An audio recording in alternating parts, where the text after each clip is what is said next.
Você já se auto-sabotou? Vive em relacionamentos complicados? Segue entre tapas e beijos com a sua família? Já esteve perdido em algum momento na sua carreira? Você não está sozinho. Em Psicologia Sincera, eu, Ana Luísa, E eu, Ana Tereza, vamos comentar os mais diversos assuntos do nosso cotidiano, sempre com uma opinião sincera. pode ser que você se identifique ou não com as nossas análises e reflexões. Mas aí você vê se a carapuça serviu.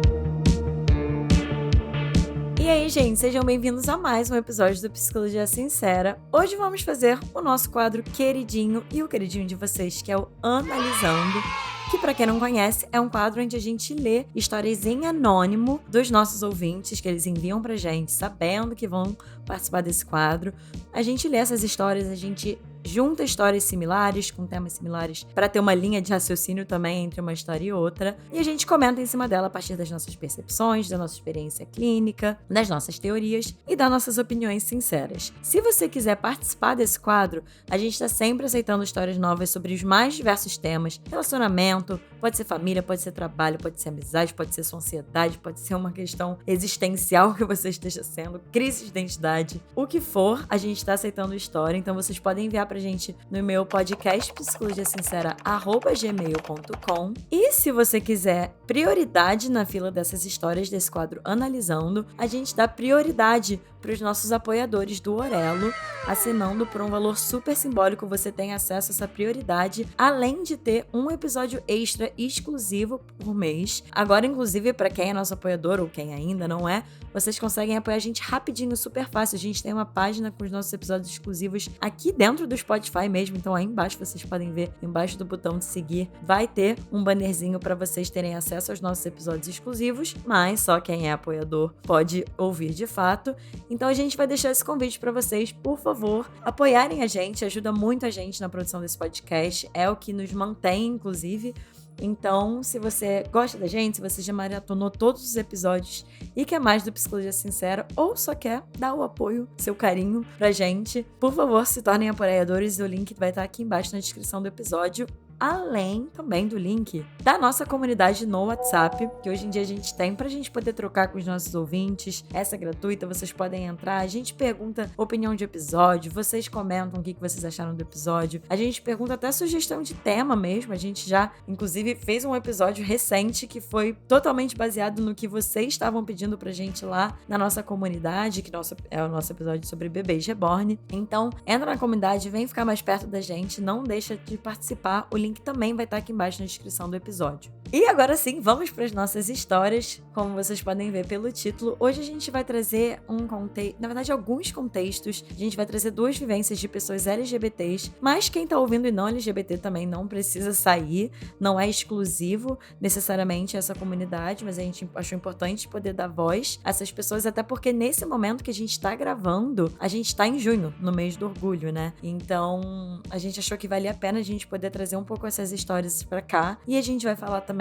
de questões religiosas dentro das vivências dessas pessoas LGBTs. A gente vai falar de traição, inclusive, que aparece bastante nessas histórias. Então vai ter muito que todo mundo possa tirar dentro desses muitos temas aqui dessas histórias. Até porque as pessoas podem ter uma orientação sexual, né, X aqui dentro dessas histórias, mas o que a gente vai analisar é o comportamento e é o psicológico aqui, né, das nossas análises e reflexões diante disso. E eu acho que, independente da sua orientação sexual, acho que vai ter muita coisa aqui que vocês vão levar umas pedradas, gente. Com certeza. Com isso dito, bora de primeira história? Então vamos na nossa primeira história hoje. Tenho 35 anos, homem, cis, homossexual. Em todos os meus relacionamentos, eu nunca fui fiel. Estou acabando de sair de um relacionamento de 3 anos e meio. Não foi o meu único relacionamento. Já tive um de 2 anos e meio, um de 1 ano e meio e outro de 1 ano. E em todas as minhas relações existiu uma constante. Eu sempre traí. E às vezes eu tenho a sensação de que eu busco pessoas com uma determinada pureza que não é a que eu tenho dentro de mim. Então, com raras exceções que me relacionei com gente boníssima e com um bom coração maravilhoso. Na minha primeira relação, já com 3 meses, eu fiquei com outra pessoa. Essa pessoa era a primeira pessoa que eu beijei. Então eu justifiquei pra mim mesma que eu queria experimentar coisas novas. Então, o que fiz foi justificado. No meu segundo relacionamento mais sério, que foi justamente o relacionamento em que a minha família descobriu a minha condição, após uma ligação anônima para minha casa, eu fui traído. Vi ele beijando outra pessoa. Não lembro se antes disso eu o traí, mas devo ter traído. Depois conheci um cara maravilhoso e muito bom pra mim e acabei ficando com o namorado do meu melhor amigo. Depois disso, eu morei junto com um rapaz por 2 anos e meio, enquanto morava em uma cidade universitária. Provavelmente não o traí, porque a gente morava juntos. Hoje não! Mas, quando fui pra cidade grande, procurei por sexo casual. Hoje sim! Hoje sim! Meu relacionamento depois disso foi 1 ano e meio e eu encontrei conversas desse meu namorado com outro cara e depois disso eu o traí. Acabei de sair de uma relação depois de 3 anos e meio e adivinhe, eu também traí ele. Eu não acredito não, Charlene. O que tenho em comum em todos esses casos é uma espécie de FOMO, algo que eu não sei explicar profundamente, mas é como se por eu estar me relacionando, estou perdendo algo, e esse algo estaria em outras pessoas, na vivência da sexualidade com outras pessoas. Mas os meus 2 relacionamentos mais longos que tive, um grande problema foi a falta de desejo sexual que me levou a buscar pornografia. A pornografia piorou meu desejo sexual e isso foi virando um grande bolo. Eu não quero mais fazer isso, eu não quero mais ser assim. Hoje eu percebo que tem um grande defeito durante as minhas relações, que é a de que eu meio que pauso minha vida e minhas amizades e depois, quando acaba, eu retorno para elas. É um ciclo vicioso. Eu consigo articular em mim de que, em determinado momento, eu meio que compreendi que não seria possível viver uma relação monogâmica de sucesso no meio gay. Para aí! O processo junto à minha família, quando eles descobriram que sou gay, foi muito difícil e muito doloroso, com direito à minha mãe tentando me exorcizar e a minha irmã me dizendo que nunca havia gostado de gays e que era uma maldição ter um na família. Então é meio que eu entendi que o locus da minha vida amorosa nunca seria junto com a minha vida em família. Com o tempo, minha família abriu espaço para que eu pudesse trazer pessoas para perto deles, mas eu sempre tive um bloqueio muito grande, inclusive demonstrar afeto quando estava próximo de algum familiar. Na minha última terapia, consegui identificar que, ainda que eu estivesse vivendo um relacionamento, não levava ele a sério. Eu sempre estava esperando o final como algo certo e meio que isso me tornava uma profecia autorrealizadora. Eu só gostaria de ser melhor e bom para outras pessoas e tirar isso de mim. Bom, primeiro de tudo, eu fiquei com uma vontade de dar um abraço em você, ouvinte, porque você trouxe tanta coisa que eu nem sei se vai dar tempo e se eu vou lembrar de falar tudo que me veio, mas primeiro de tudo eu queria falar que eu sinto muito, assim, principalmente nesse final quando você trouxe o processo junto da sua família, de como que eles reagiram quando você compartilhou, né, quando você saiu do armário pra eles, que eu não consigo imaginar como que deve ter sido doloroso e infelizmente isso é algo muito comum na vivência de pessoas LGBTs, que é essa experiência negativa não só, entre aspas, por si só, mas com famílias muito religiosas, né? Acaba que é como se criasse uma camada a mais de dificuldade, de sofrimento. Então, eu queria dizer que eu sinto muito. E muitas coisas me vieram lendo a sua história, ouvinte. Eu vou falar da primeira delas, que é que me parece que você, embora você fale de estar muito em contato com o seu desejo sexual, no sentido de, teoricamente, né? A gente pode ter uma impressão, uma ideia de que pessoas que traem muito são pessoas que estão muito em contato com o desejo delas, ou muito em contato com o desejo sexual delas. Não necessariamente. Fiquei pensando que na sua história me parece que você estava e tá muito pouco em contato com você e com o seu desejo, com o que você quer pra você, com que forma você quer expressar sua sexualidade, que forma você quer expressar o seu desejo sexual. Porque foi muito curioso quando você falou, não seria possível viver uma relação monogâmica de sucesso no meio gay. Como se não fosse possível viver isso, como você mesmo falou, dentro de um contexto homossexual por conta das pessoas. Só que o que eu fiquei me perguntando é, será que... E aí realmente não tem uma resposta certa, tá? É pra você se questionar. Será que não seria possível viver uma relação monogâmica de sucesso pra você? Assim, em que sentido? Quando eu falo o de sucesso, é porque do que você fala, eu fico me perguntando se pra você esse é um modelo de relação que faz sentido pra você. E se você vai se relacionar de uma forma em um modelo que não faz sentido pra você, a minha percepção é que dificilmente vai ser uma relação entre muitas aspas de sucesso. Até porque a gente pode questionar o que é uma relação de sucesso, mas assim, uma relação em que vai ter uma longevidade, uma relação em que você vai se sentir satisfeito, uma relação que você vai se sentir sentindo nutrido, porque se o pressuposto básico, que é o formato dessa relação, já não faz sentido pra você, eu não consigo imaginar o que você não precisa abrir mão e do que você tem que evitar, do que você tem que fingir que você não tá vendo, pra você conseguir sustentar essa relação. E talvez, não sei, mas a hipótese é que pode ser que no seu caso, as traições venham também desse lugar, né? Assim, quais mecanismos você foi criando pra você conseguir estar nessas relações? Me parece que a traição é um deles. Eu também queria trazer muita compaixão, assim, pela sua história, porque eu fui lendo e eu fui sentindo, assim, me imaginando numa condição de muita dor, assim, que eu imagino que você deve estar sentindo, porque eu achei muito interessante o seu uso de palavras que eu queria. Eu não sei se você notou, vocês ouvintes notaram, que é, você fala, descobriu minha condição. Eu queria só tirar isso de mim, né?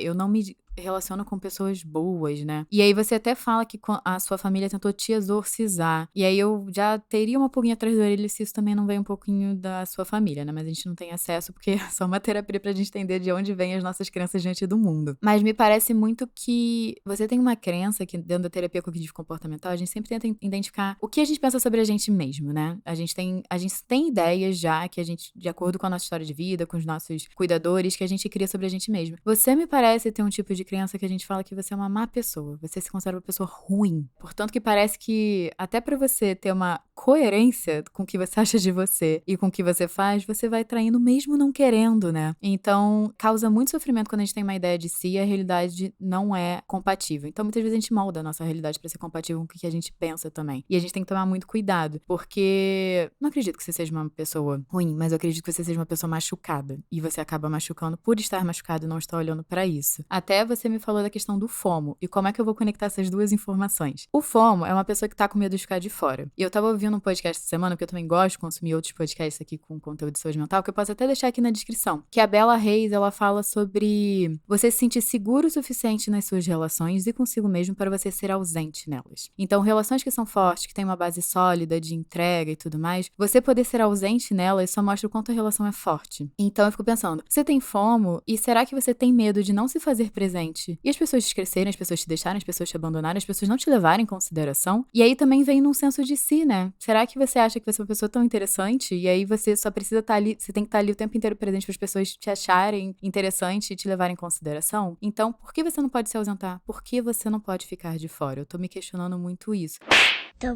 E eu acho que isso vai ter uma resposta em como você se relaciona com os outros e como você se relaciona com os outros tem a ver com a sua autoestima também. O quanto você acha que você tem valor o suficiente pra você conseguir se ausentar das relações também. Até de, poxa, eu tenho que viver tudo, eu tenho que ter toda a experiência. Será que você precisa? Será que não tá faltando também o autoconhecimento de entender o que já não te cabe, o que cabe? Eu acho que nem tudo a gente precisa experimentar, gente, pra gente entender que talvez aquilo ali não caiba, gente. Então, eu acho que tem muita questão que eu vejo, que eu me compadeci muito, que é o valor que você dá a si mesmo, porque me parece que é muito baixo. E aí, isso vai virando uma bola de neve em tantas outras coisas. Primeiro eu queria pedir um minuto de silêncio pra digerir isso que a Ana Teresa trouxe, que eu achei de muita profundidade e muito certeiro, assim. E eu tive um insight, Ana Teresa, quando você falou desse FOMO, o medo de ficar de fora. Vou tentar construir uma linha de raciocínio, que eu acho que eu não sou tão boa e direta quanto a Ana Teresa dessa forma, assim. Mas quando você falou isso, Ana Teresa, do medo de ficar de fora, me veio uma pergunta que eu faria pra você, ouvinte em terapia, que é: como que você fica de fora na sua vida e como que você fica de fora na sociedade? Porque LGBTs são as pessoas de fora. Tem algumas pessoas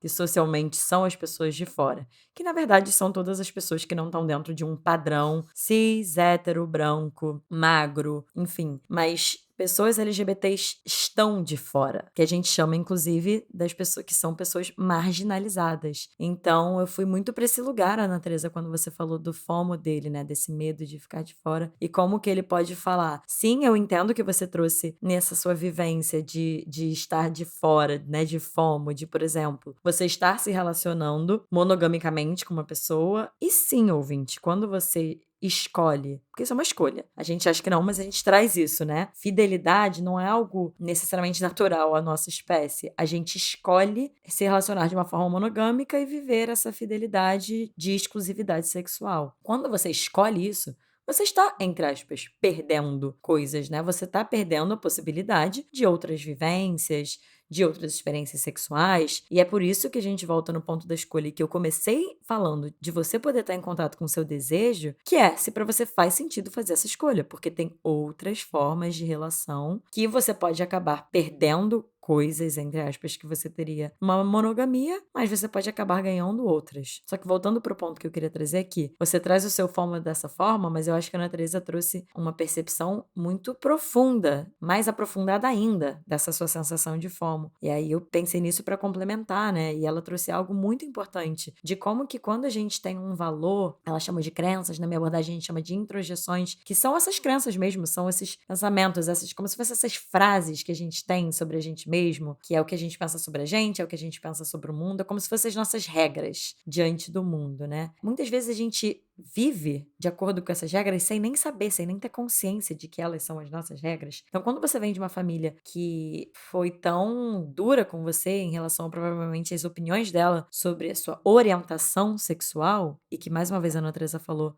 perfeitamente, quando você chama de condição, olha o peso que dá assim, né? Como que você se sente em relação a isso?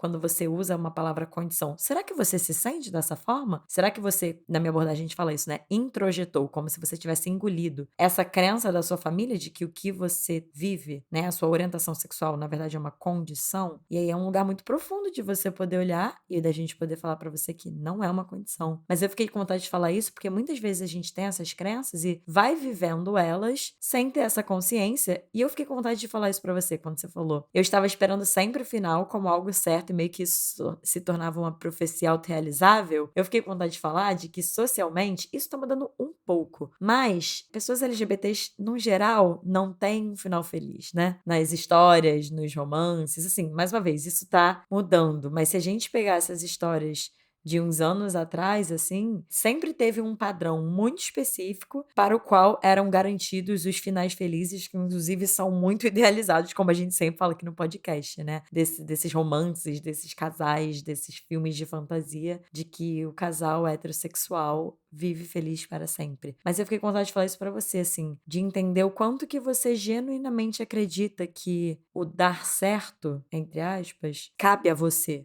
cabe à sua vivência, cabe à sua orientação sexual. Tem muitas coisas aí muito profundas que eu acho que valem de você poder entender. E aí, só puxando esse fio, né? Mais uma vez da traição, eu fiquei pensando nisso, né? Minha abordagem, a gente trabalha muito com entender qual é o sentido. E aí eu fiquei me perguntando de você poder entender qual que é o sentido das traições, né? Que função elas têm dentro disso tudo, de todo esse contexto que você contou pra gente. Fica essa pergunta, a gente tem mais perguntas do que respostas. Eu gostei que você trouxe esse fio da meada da traição, porque isso é algo que eu queria pontuar também, do jeito que você escreveu. Eu traí? Nem lembro se traí. Devo ter traído.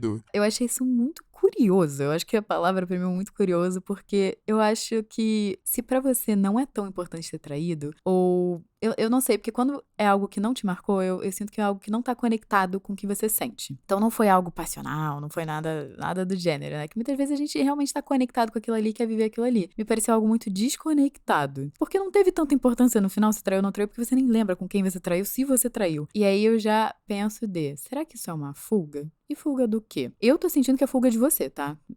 Eu jogo essa pedrada aqui, porque eu sinto que é fuga de entrar em contato com algumas coisas. E isso em vários episódios eu analiso, a gente fala que se você tem uma crença que você não é digno de amor, que você é uma pessoa defeituosa, que você é uma pessoa que é marginalizada e tem que ficar nessa posição, você não vai aceitar afeto quando ele vier. Na verdade, você vai achar estranho, você vai rejeitar. Gente, é comum as pessoas que receberam pouco afeto, que não foram acolhidas, que não foram amadas o suficiente quanto elas precisaram mais novas, elas rejeitam amor e afeto, tá? Que são as profecias autorrealizadoras que o próprio ouvinte aqui trouxe. Então, vamos tomar cuidado, porque eu não sei o quanto essas traições também é você rejeitando afeto. Só antes de a gente ir pra próxima história, eu ia pontuar isso. A gente tava falando disso na comunidade essa semana que a gente tá gravando esse episódio, né? De que desconfortos existem em relações saudáveis e que pra muitas pessoas que nunca viveram uma relação saudável, a primeira ou as primeiras pode trazer desconforto e estranheza. E é isso, assim, acho que é importante a gente poder colocar isso aqui. Então, vamos para a segunda história? Bora de segunda história. Conheci vocês e amei o podcast. Preciso de ajuda. Tô nessa. Conheci minha ex-namorada em um processo de aceitação sobre minha orientação sexual, processo esse conturbado por diversas questões religiosas. Ela se apaixonou por mim e foi ótimo, mas no começo não me via preparada para ter uma relação segura, com medo de magoar os sentimentos dela. Acontece que o relacionamento foi conturbado porque ela também tinha questões com se assumir para os pais e não é assumida para os amigos. E com o tempo, essa questão entre eu e minha família já tinha se estabilizado. Os anos do relacionamento foram passando e a necessidade de assumir e não ser mais amigas foi incomodando ao ponto de as coisas esfriarem. Ela mostrava abertura ao fato de contar para algumas pessoas e depois se retraía. Sei que a família dela é super complicada, mas eu me apaixonei. Acontece que descobri que ela me traiu com um cara logo no fim do relacionamento. E acredito que seja a fuga de não assumir quem é. Não sei o que fazer. Às vezes quero tentar de novo, mas não sei se ela teria a capacidade de assumir esse relacionamento. Ao mesmo tempo em que quero estar com ela, sinto que essa parte se tornou uma ferida que não dá pra ignorar. Também sei que ela tem ciúmes de todas as minhas relações amorosas antigas, mas nenhuma delas se comparam ao que eu sinto por ela. É extremamente ser difícil ser LGBTQIAP+, nesse país, porque eu tô vivendo uma grande confusão. Obrigada por ler. Olha, eu também quero te dar um abraço, porque eu tô entendendo seu desespero, mandando isso pra gente. Tô entendendo a sua confusão, porque me parece que a sua namorada também tá muito confusa. Eu acho que você super deve se identificar em alguns processos dela ali, porque você também teve um processo de se assumir e de aceitar quem você é e de ter a coragem, né, de falar pros outros, porque cada pessoa vai ter uma reação, você também não sabe como é que vai ser. É difícil mesmo, tá, se assumir. Só que o que tá me parecendo pela sua história é que vocês estão em processos diferentes em relação a isso. E diferentes também porque vocês são pessoas diferentes, também vale pontuar isso. Convivências diferentes, famílias talvez diferentes, enfim. Exato, então pode ter sido sim difícil pra você se assumir pra sua família. E também vai ser pra ela, mas isso não quer dizer que vocês são a mesma pessoa e vão lidar da mesma forma. Porque eu tô falando isso, eu tô sentindo que tem química entre vocês, você gosta muito dela, você tem muito carinho por ela, você leva muito em consideração ela, só que eu não sei se é o momento pra vocês estarem juntas.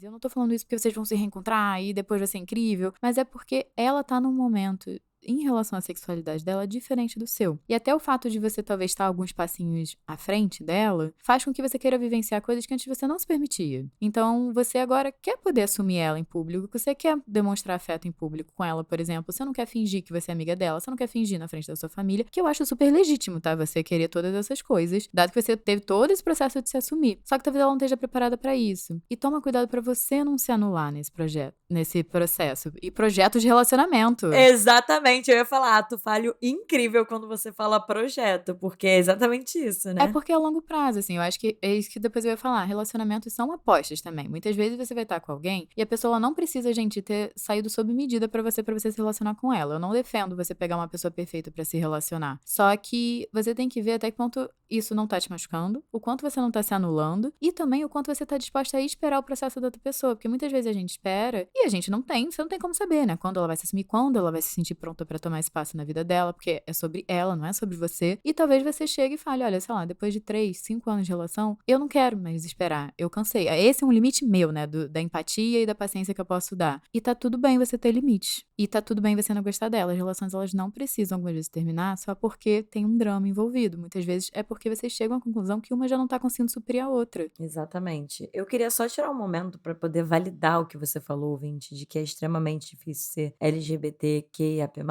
porque eu tava ouvindo você falando, Ana Teresa, e eu tava pensando, cara, realmente é muito difícil, né? Porque a gente tá aqui falando sobre a dificuldade de um casal que se gosta muito, mas que muitas vezes não vai poder estar junto, não vai conseguir estar junto, porque ainda tem que passar por esse processo de se assumir, de ser aceito, enfim. Então é tão complexo e só queria poder validar antes de qualquer coisa a sua dor ou, enfim, qualquer sentimento que você possa vir a ter em relação a isso, porque é uma vivência realmente exclusiva de pessoas LGBTs e que não deveria existir, né? Mas trazendo esse ponto que a Ana Teresa falou, eu acho que é bem isso, assim. Eu fiquei lendo essa história e pensando, não sei se tem um certo ou errado aqui do que a gente pode falar pra você. No geral, na maioria das vezes, não tem. O mais importante vai ser você poder entender os seus limites, como a Ana Teresa tava falando, né? Você trouxe que você não sabe se ela vai ter essa capacidade de assumir esse relacionamento. E o tempo todo eu pergunto, e perguntaria pra você numa terapia, como que é isso pra você? Você quer estar com ela, sente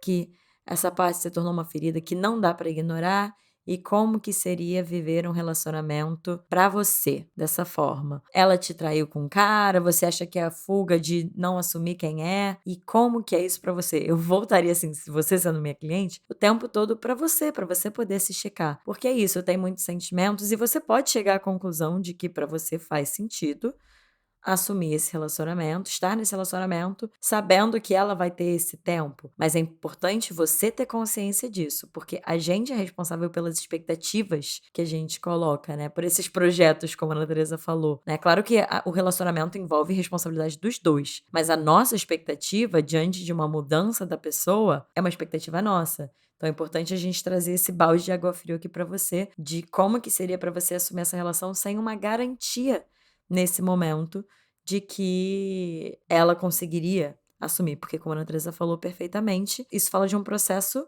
dela e que mais uma vez vamos validar, mesmo sendo muito frustrante para outra pessoa que não está sendo assumida, é uma dor válida, é uma frustração válida, a gente também precisa validar o processo individual de cada pessoa LGBT de conseguir se assumir no tempo dela ou não. Porque, mais uma vez, isso fala do processo dela, né? E aí eu fiquei pensando nisso, assim, de vocês como casal, se vocês decidirem ficar juntos, tem muitas coisas que vocês vão precisar encarar juntas, como casal. Até, por exemplo, você trouxe esse ponto da traição, e eu fiquei pensando nisso. A traição entrou em que lugar nessa relação de vocês? Você tem essa clareza? Mais importante, a sua parceira, que foi, ou ex-namorada no caso, né? Que foi quem traiu ela, tem essa clareza, assim? Disso mesmo, né? Assim, do que estava sendo vivido na relação de vocês, ou na vida dela individualmente, que deu espaço para essa vivência dessa infidelidade, dessa traição, né? Que, como eu falei para o primeiro ouvinte, que função essa traição teve na relação de vocês? O que ela propiciou? Se você tá disposta a viver essa relação com a mágoa, né? Com essa ferida, porque vocês voltarem não vai apagar essa mágoa, e não deveria, inclusive, apagar essa mágoa, ao mesmo tempo que é importante para casais. Eu estava até revendo um curso que eu fiz sobre casais para esse episódio, né? Que casais que decidem continuar juntos depois de uma traição, que também é importante a gente quebrar esse tabu, digamos assim, aqui, né, Ana Teresa? Assim, o nosso trabalho não é um trabalho em que a gente vai falar da moral e do que é certo e errado. Os casais, eles podem decidir continuar juntos depois de uma traição. E não é nosso lugar julgar a pessoa ou não, né? Mas entendendo o que é esse relacionamento depois dessa traição, né? Do casal poder se comprometer a fazer o trabalho necessário de cuidar dessa ferida, ao mesmo tempo que não é viver em função dela, é ficar nesse limite. Faz sentido? Eu concordo totalmente, até linkando um pouco com o outro ouvinte que mandou, que a gente tá falando de pessoas que estão fugindo de algo, né? Porque tanto que você falou, você interpretou aí que pode ser uma fuga dela também, dela não querer estar encarando essas questões com a sexualidade dela e acabou, né, saindo com um cara ali pra performar uma heterossexualidade que talvez ela tenta se impor, assim. Mas o que eu fico pensando é, a gente consegue justificar, a gente consegue ver por A mais B o que essa pessoa tá fazendo. Mas ela decide o que ela faz no final do dia. Ela é adulta, eu tô entendendo que estamos conversando aqui sobre um relacionamento com maiores de idade. Então, eu acho que a gente tem que olhar pro comportamento dela. A partir do momento que eu tô entendendo que vocês fecharam um relacionamento monogâmico, existem regras, existem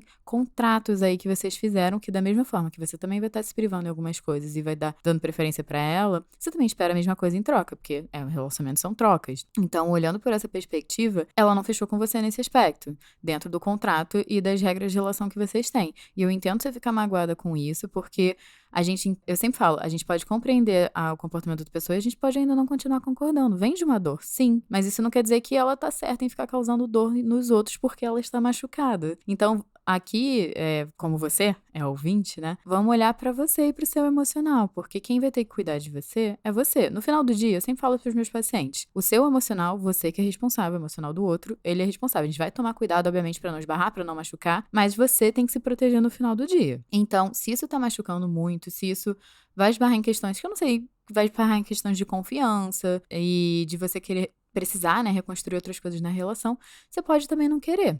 Ou você pode querer.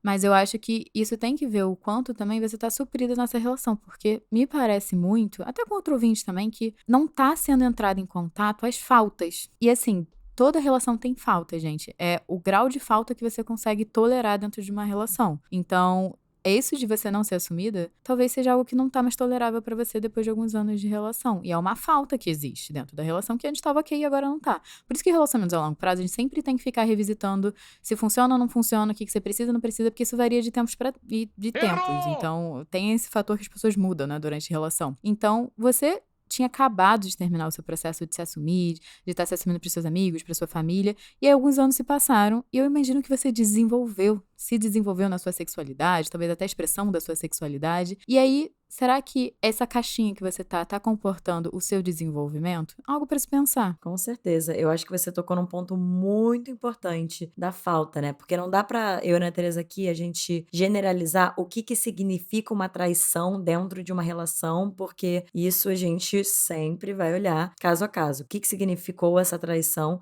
né? É uma quebra de contrato, sim, mas aí olhando num lugar mais aprofundado enquanto terapeutas, né? O que significou essa traição nessa relação. Mas eu acho que a Ana Teresa trouxe um ponto muito importante, que é como que os casais e como que as pessoas individualmente num relacionamento lidam com as faltas no relacionamento. Tem muitos comportamentos, e inclusive muitos que a gente já deve ter falado em outros episódios aqui no podcast. Mas como nesse teve esse ponto em comum da traição, a traição pode ser sim um comportamento e um mecanismo que ou o casal, porque tem casais que os dois, né, se traem, ou, como até o ouvinte da primeira história falou que viveu, ou relacionamentos e casais que só uma pessoa trai, né? E isso pode ser sim um comportamento para lidar com alguma falta. A gente tá falando isso para justificar? Não, a gente tá falando para compreender e ver o que a gente vai fazer a partir disso, né? Mas eu achei esse um ponto muito importante que a Ana Teresa falou. E para fechar, isso, né, assim, no final do dia é sobre você. Você entender quais são os seus limites, o que você gostaria dessa relação, o que você gostaria para a sua vida, e se essa relação de alguma forma nutre, né, e te ajuda nesse aspecto.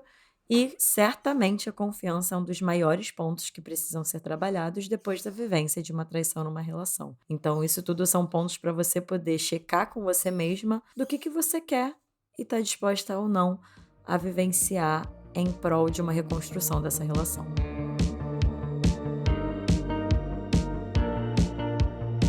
E esse foi o episódio de hoje, gente. Se vocês ouviram até aqui, quiserem acolher os ouvintes, se identificaram ou tiraram alguma coisa importante desse episódio, alguma reflexão, comenta a bandeirinha do orgulho. Vamos colocar a bandeirinha colorida aqui? Então comentem ela pra darem suporte e também pra gente comemorar essas histórias também LGBT estão sendo mandados aqui pro nosso podcast. E também, se vocês quiserem enviar a história, fica aí o convite pro nosso e-mail, que é o podcastpsicologiasincera@gmail.com, junto com o nosso @, que também é podcast Psicologia Sincera, que vocês podem achar a gente nas redes sociais, e vocês também podem me achar no @Ana Teresa Cavalcante. E eu no @psicóloga Ana Luísa Braz. A gente também vai deixar aqui embaixo na descrição do episódio.